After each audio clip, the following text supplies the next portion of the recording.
This lecture is about how we are going to identify कौन सा number rational है और कौन सा नंबर इरैशनल है। उसके लिए सबसे पहले हमें क्या देखना है, उसका डेसिमल एक्सपेंशन। किसी भी नंबर का हम क्या देखेंगे, सबसे पहले डेसिमल एक्सपेंशन, उसका पैटर्न क्या है।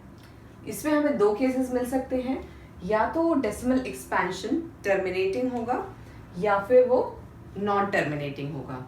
यदि उसका डेसिमल एक्सपेंशन टर्मिनेटिंग होगा, सीधे से हम बोल सकते हैं that number is a rational number. क्यों? Let us see with the help of some examples. यदि हम एक एग्जांपल लेते हैं 1/2, इसकी वैल्यू होगी, ये टर्मिनेट हो रही है, फिक्स्ड वैल्यू है, नॉन रिपीटिंग है और टर्मिनेटिंग है। सिमिलरली 1/4 इज 0.25, ये भी क्या है, एक टर्मिनेटिंग वैल्यू है।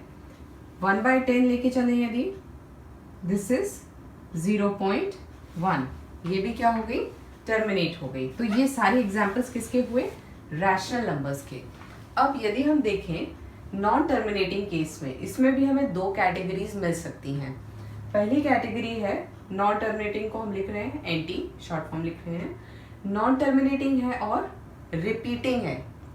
दूसरी चीज non terminating and non repeating. तो नॉन टर्मिनेटिंग और रिपीटिंग में हम एग्जाम्पल लेके चलते हैं। सपोज वी हैव 1/3, इसकी वैल्यू क्या होगी, 0.333 एंड सो ऑन। इसको हम लिख सकते हैं 0.3 बार।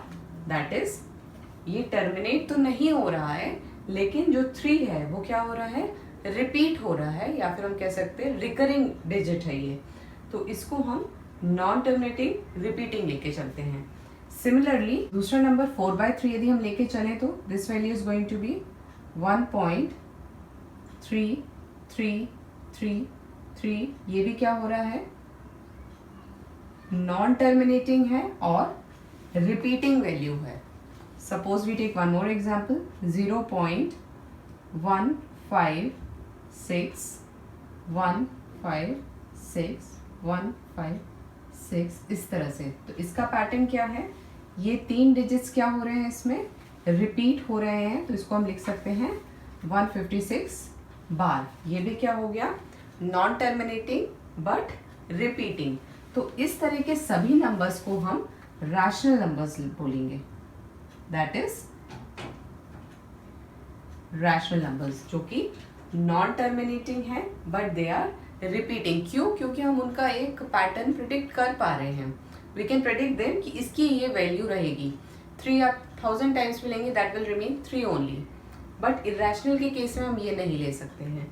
तो यदि हम दूसरा केस लें, नॉन टर्मिनेटिंग नॉन रिपीटिंग, जैसे हमने ऑलरेडी एग्जाम्पल्स देखे हैं, पाई की वैल्यू 3.1412। तो ये जो वैल्यूज रहती हैं, ये क्या होती हैं, ना तो ये टर्मिनेट होती हैं और ना ही ये रिपीट होती हैं।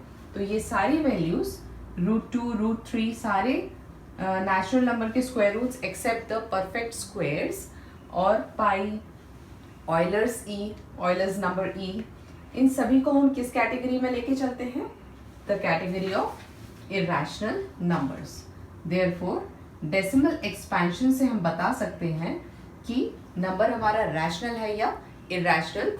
Late us just summarize, terminate होता है that will be your rational number, terminate नहीं होता है तो दो कैटेगरीज है हमारी, या तो वो रिपीटिंग होगा या फिर वो नॉन रिपीटिंग होगा।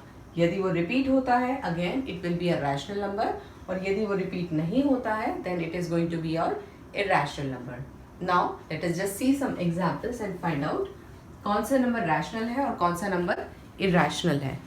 पहला है 7/8, इसकी वैल्यू है 0.875। ये एक टर्मिनेटिंग वैल्यू है, इसलिए क्या होगा, it will be a rational number. We will denote it by Q।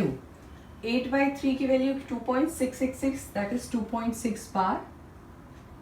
तो ये क्या हुआ, it is non terminating but it is a repeating value. इस केस में हम क्या बोलेंगे, ये भी एक क्या होगा, रैशनल नंबर होगा। √17, क्या ये किसी का परफेक्ट स्क्वायर है, no, therefore this is your irrational number, इसको हम रिप्रेजेंट करेंगे क्यू बार से। सिमिलरली 29 भी एक इरेशनल नंबर होगा। This is not a perfect square root of any number. Under root of 64 की वैल्यू क्या होती है? 8। ये क्या होगा? एक रैशनल नंबर होगा। Terminating value 59 by 10, that is 5.9 is also a terminating value, therefore this is going to be again a rational number। 127 by 5 एक finite value terminating value है, non repeating, this will be again a rational number। Under root 80 क्या होगा? ये irrational number होगा। Under root 81 what is it? 9, this is your rational number। और 12 by 3 that is 4, this is again your rational number। So what we are going to say, सिर्फ एक case जब non terminating और non repeating होगा, उस case में when the decimal expansion is non terminating non repeating, तब वो number irrational होगा। रेस्ट सारे केसेस में नंबर क्या होगा? हमारा rational नंबर होगा। So this is what we have for identification between rational and irrational number।